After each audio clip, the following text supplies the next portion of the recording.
तमाम कामयाब लोगों को मेरा सलाम, क्योंकि एक ना एक दिन हम सब ने ही कामयाब होना है। स्क्रीन पे नज़र आने वाली ये स्पीच आर्नल्ड श्वार्ज़नेगर की पहली स्पीच है, 2007 में उन्होंने यूनाइटेड स्टेट्स में दी। इस स्पीच के ऊपर आपको कुछ लाइनें दिख रही होंगी। ये वो तमाम लाइनें हैं जितनी मरतबा आर्नल्ड श्वार्ज़नेगर ने इस स्पीच को रिवाइज किया। अगर इन लाइनों को देखें तो आर्नल्ड ने तकरीबन 55 मरतबा इस स्पीच को रिहर्स किया।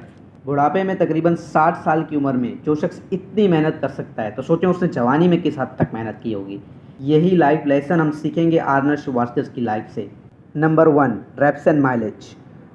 आर्नल्ड कहते हैं कि बाइसेप्स कर्ल करना हो या मिस्टर यूनिवर्स के लिए पोज करना या फिर किसी भी बड़े लीडर और पॉलिटिशियन से बात करना, हर चीज़ की कामयाबी रिपीटिशंस पर निर्भर करती है। वो अपनी किताब टोटल रिकॉल में लिखते हैं कि there are no shortcuts, everything is reps and mileage. इसमें वो अपनी एग्जांपल बताते हैं कि 14 साल की उम्र में एशिया के छोटे से शहर गाज़ा के एक छोटे से बेसमेंट के अंदर हमने अपनी बॉडी बिल्डिंग की शुरुआत की। हम आते और बोर्ड पर एक चार्ट बनाते और दिन की डेली रूटीन लिखते और उन तमाम रूटीन के सामने जितने सेट हमने लगाने होते उतनी लाइनें खींचते और फिर जैसे जैसे सेट लगाते जाते उन लाइनों को क्रॉस में बदलते जाते। आर्नल्ड कहता है कि हमें पता नहीं था कि हम कितनी ज़्यादा ट्रेनिंग कर सकेंगे, लेकिन एक जुनून होता था कि कुछ भी हो तमाम लाइनों को क्रॉस में बदलना है, और इस जुनून ने हमें गोल कंप्लीट करने की ताकत दी। वो लिखते हैं कि going after my goals became my second nature. Second lesson, Arnold कहते हैं कि there is no plan B. Arnold कहते हैं कि मैंने कभी भी सोचा नहीं कि मुझे फेलियर का सामना करना पड़ेगा। हाँ, बहुत से फेलियर आए, लेकिन मेरे अंदर एक चाह थी कुछ कर दिखाने की।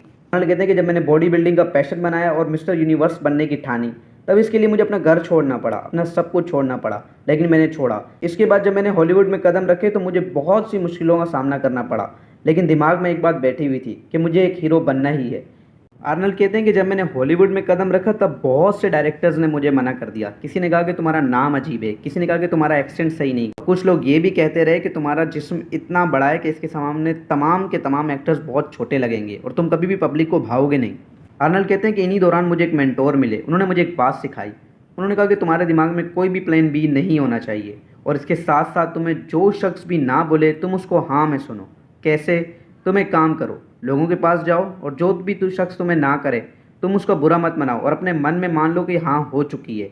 इसके बाद अगले दिन उससे फ़ोन करो और कल मिलने का बहुत बहुत शुक्रिया अदा करो। वो तुम्हारे बिहेवियर से कभी ना कभी मुतासिर होकर तुम्हें किसी न किसी प्रोजेक्ट में शामिल कर ही लेगा। आर्नल्ड कहता है कि उसके बाद से मेरे अंदर एक और जुनून आ गया। मैंने जल्दी से अपने एक्सेंट और एक्टिंग पर काम करना शुरू किया और इसका सबकॉन्शियस माइंड को प्रोग्राम करता रहा कि मुझे अगले महीने ही कोई ना कोई फिल्म मिलने वाली है। और ऐसा सोचते सोचते लॉ ऑफ अट्रैक्शन एक्टिव हुआ और मुझे कहीं ना कहीं से काम मिलने लगा। जिन कमियों की वजह से मैं डायरेक्टर को भा नहीं रहा था, उन्हीं खूबियों की वजह से मैं पब्लिक को याद रहा और एक बेहतरीन एक्टर बना। Lesson number 3, always invest in yourself. आपको यहाँ बताता चलूँ कि बॉडी बिल्डिंग के बाद ही आर्नल्ड मिलीनियर बन चुके थे, यानी अभी वो हॉलीवुड में आए नहीं थे, लेकिन वो अमीर इंसान थे। और ऐसा कैसे हुआ? सबसे पहले उन्होंने बॉडी बिल्डिंग से जो भी पैसा कमाया उन तमाम को मेल ऑर्डर के बिजनेस में लगाया। इसके बाद वो साथ साथ कंस्ट्रक्शन और रियल एस्टेट का बिजनेस भी करने लगे। आर्नल्ड कहते हैं कि जहाँ मेरे दोस्त तमाम के तमाम अपने लिए अपार्टमेंट्स और अच्छी अच्छी गाड़ियाँ खरीद रहे थे, वहाँ मैंने तमाम का तमाम पैसा बिजनेस में लगाया। मैंने अपने दोस्त फ्रैंको के साथ मिलकर कंस्ट्रक्शन का बिजनेस स्टार्ट किया और इसके बाद भी आर्नल्ड रुके नहीं। इसके बाद भी इन्होंने इंग्लिश और बिजनेस कोर्सेज किए यूनिवर्सिटी और अपनी पढ़ाई को जहाँ तक हो सका बढ़ाते गए। Fourth lesson, always aim for win. Arnold कहते हैं कि जब पहली मरतबा मिस्टर यूनिवर्स का मुकाबला हुआ तब मैंने फुल मेहनत नहीं की थी और मैंने सोचा ठीक है, पहली बार देख के आते हैं, अगली बार जीतने की कोशिश करेंगे। लेकिन थोड़ी सी कोशिश के बाद ही जब मुझे सेकंड रैंक मिला तो मुझे बहुत अफसोस हुआ कि काश मैं मेहनत कर लेता। अब मुझे फिर से 1 साल इंतज़ार करना पड़ेगा। आर्नल्ड कहते हैं कि उसके बाद वो गलती मैंने दोबारा नहीं की। उसके बाद दुनिया का कोई भी काम हो, फिल्म का कोई भी शॉट हो, पॉलिटिक्स में कोई भी काम करना हो, बॉडी बिल्डिंग में कुछ भी करना हो, एक छोटा सा शूट भी देना हो, उसमें मैंने अपनी की पूरी ताकत लगाई और पूरी की पूरी परफॉर्मेंस दिखाई। आर्नल्ड कहते हैं कि जी तोड़कर मैंने कोशिश की। हाँ, कुछ जगह पे मैं फेल भी हुआ, लेकिन लगातार कोशिश करने की वजह से और जीतने के लिए अप्लाई करने की वजह से मेरा कॉन्फिडेंस बनता रहा। इसीलिए मैं आज कैलिफोर्निया का गवर्नर हूँ। Last lesson, always visualise your goals. Arnold कहते हैं कि एशिया के छोटे से गाँव गाज़ा में पैदा होने के बाद मेरे हमेशा मन में था कि कुछ बड़ा करूँ, लेकिन क्या करना है, कैसे करना है, कि मैं कुछ नहीं जानता था, लेकिन मैं कुछ करना चाहता था। आर्नल्ड कहते हैं कि इस चीज़ ने मुझे बहुत परेशान कर रखा था। आर्नल्ड कहते हैं कि मेरी परेशानी तब कम हुई जब मुझे रेज पार्क मिले। उन्होंने मुझे बताया कि मिस्टर यूनिवर्स बनने के बाद वो हॉलीवुड गए और हरक्यूलिस की 5 मूवीज़ में काम किया। आर्नल्ड कहते हैं कि तब मुझे एक मेंटोर मिल गया, मुझे समझ आ गई कि मुझे किस सिम्त में चलना है।